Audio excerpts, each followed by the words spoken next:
Hey there, my name is David Todor and I am a wedding photographer from Kitchener, Ontario.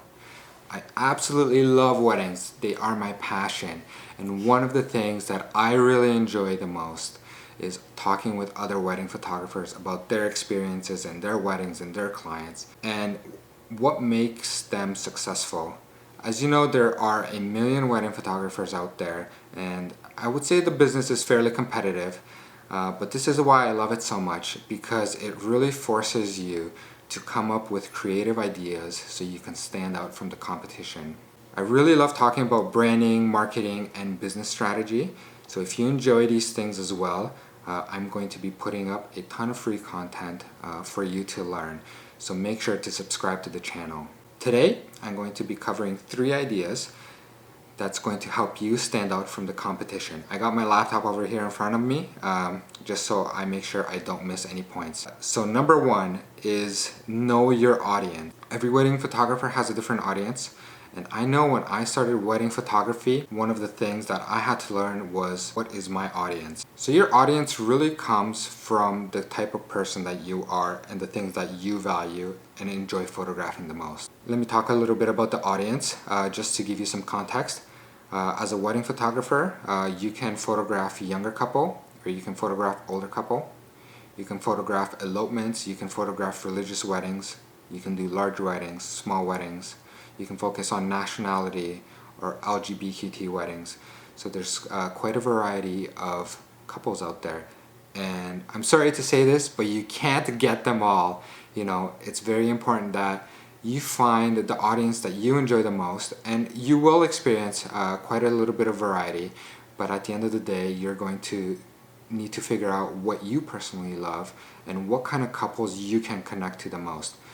By finding your audience, you can target those couples specifically and find out what they enjoy and how you can focus your brand to reach those couples. Let me give you an example. If you are going for destination wedding photography, then you are going to look for couples who really enjoy traveling. So your entire portfolio is going to revolve around destination locations, or at least making it look like you're in a different destination and getting creative with your location and photography ideas. So once you learn your audience and the things that your couples enjoy, you can really focus that effort into grabbing those kind of clients. Step number 2, I'm going to say capitalize on what makes you different. So this ties into step number 1, knowing your audience and really digging into what makes you different as a wedding photographer. I'm going to talk about 3 ideas. Number 1 is style, number 2 is your personality, and number 3 is the content that you put up. What kind of wedding photographer are you in terms of style? Do you like natural light? Do you like using off-camera light? And different couples like different styles. Some people like very airy photos, some people like really dark and moody photos. So when you post your photos online, make sure that they're very consistent in terms of style. Make sure that your content is very curated. Make sure that your content looks the same and that your style is very consistent. You are trying to attract the audience that you're looking for, so it's very important that your content speaks about your wedding portfolio. Finally, personality.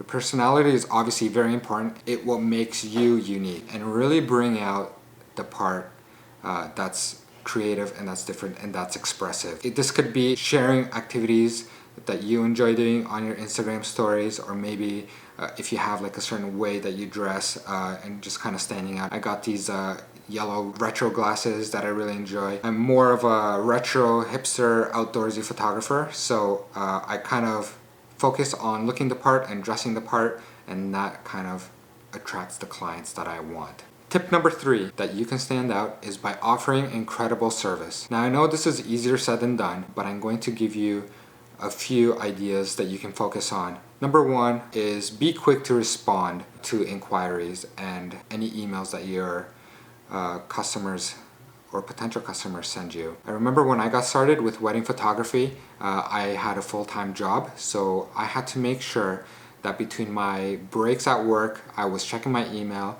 and if anybody wrote to me, that I would get back to them ASAP. I was really focusing on taking my service to another level, and this was one of the ways that I was caring for my couple and showing them that their time is important and getting back to them really quickly. Incredible service is more than just responding quickly to emails.